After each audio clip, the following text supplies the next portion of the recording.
Atinista, lalaki para sa kapwa.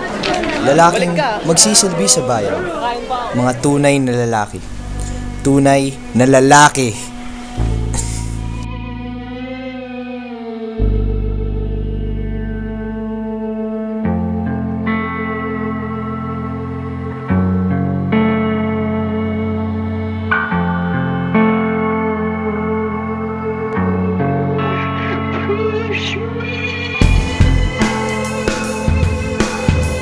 Mataas na paaralan ng Ateneo kasi parang bulol na bata ay isang eksklusibong paaralang panlalaki.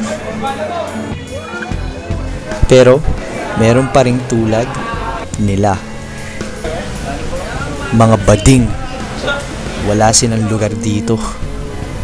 Cool ka na yan. Umikot ako at nagtanong-tanong kung ano ang tingin ng mga tinisa sa bakla dahil alam kong hindi lang ako ang nakakakita ng salot. Hindi ako nag-iisa. Nadiri ako. Ito lang, minsan nakakainis. Tama. Dapat ganyan mag-isip. Anong tingin mo sa mga sobrang may ayaw sa mga bakla? Mga humuko. Pares kami. Pero, ba't may mga taong parang sa tingin nila ay kailangan pang respetuhin ang mga bading? Ano yung mga taong to? Wala naman silang ginagawa mo. Hindi naman kailangan bastusin yung mga bakla kasi tao din sila.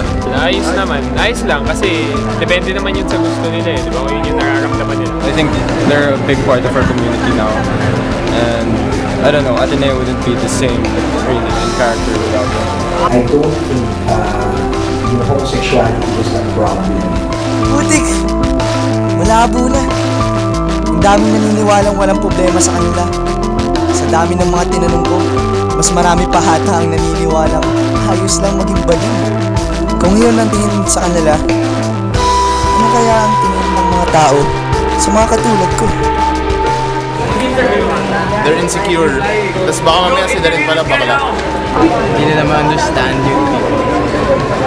Parang sila yung bading.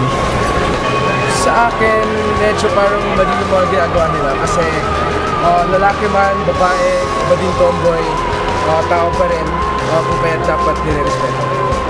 Wag may problema ako. Kaya humingi na ako ng tulong kay Ginoong Carlon ng kagawaran ng paggabay. Kailangan kong malaman kung ano nga ba itong problema kong tinatawag ng karamihang homophobia. Sabi ay ito ay isang hindi na normal na pagkatakot or sabihin natin pag-ayaw sa isang tao na hindi ayon doon sa kung ano ang tama na dapat gawin ng isang lalaki ang kanyang ginagawa. Ganun nga naman ako mag-isip. Pero bakit kakaunti lang ang ganito mag-isip sa paralan? Tila mas kaunti pa kami sa mga bading. Ano nga ba ang mga karanasan ng mga guro at mga estudyante na nakikisalamuha sa mga taong katulad ko? At nagkikwento sa akin na estudyante na nararanasan nila yung diskriminasyon.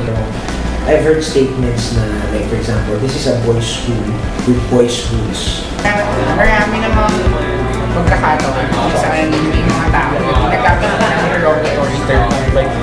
Bading ko pala eh. Na ako, parang sabi ko, hindi yun explicitly stated, or hindi yun stated sa mission natin eh. Dahil nga sila ay either tinatawag or kinukonsidera na isang bakla dito sa Ateneo. No, I don't mind them. They're nothing, they're trash. Kahit sa labas ng klase, ginagawa silang katatawanan. Kahit minsan, kahit sa mga leksyon ng mga guro ay naisasama sila din bilang mga halimbawa.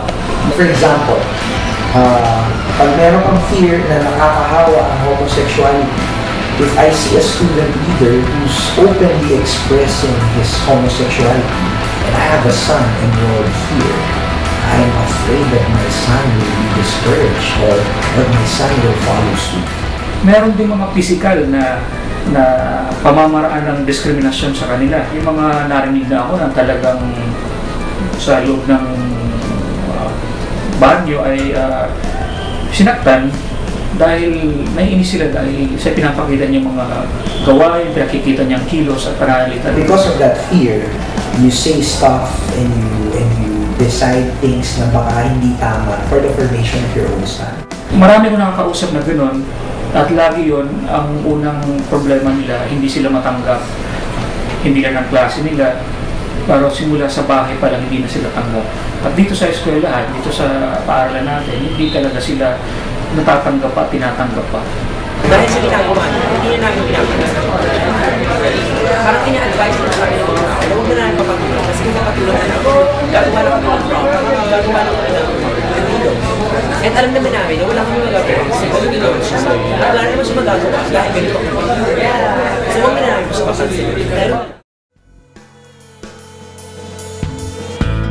O sige, mali nga na sinabi kong wala sa yung lugar dito. May mga atraso nga naman talaga ako sa kanila. Ayos lang naman siguro na maging bahagi sila ng komunidad. Everyone, because some people have that fear of homosexuals or that, without really knowing the homosexual person. And we stick to the objectives of this school. What are we here for na talaga? Ano ba yung tinatry natin i-instill sa estudyante? And we focus on that. There are many reasons why people are afraid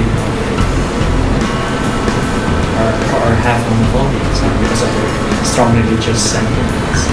Some they just judge a person without knowing the person. Let's stick to the mission of this school, which is to instill the 5 C's. Okay, to make sure that you guys are men for others.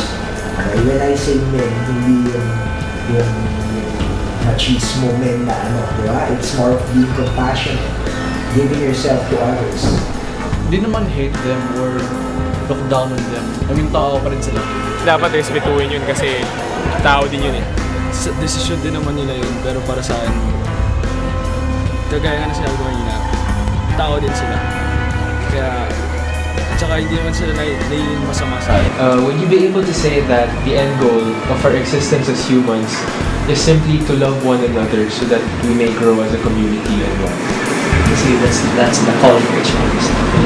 Love kids, understanding, patience, listening to one another. So in the end, that's why we are and what we are called to do. Sa tingin ko ngayon, respeto. Respeto na lang talaga. Respeto at pagtanggap na sadyang magkakaiba ang mga tao. Pinanganak tayo sa mundo upang magmahal at hindi gumawa ng hilwa.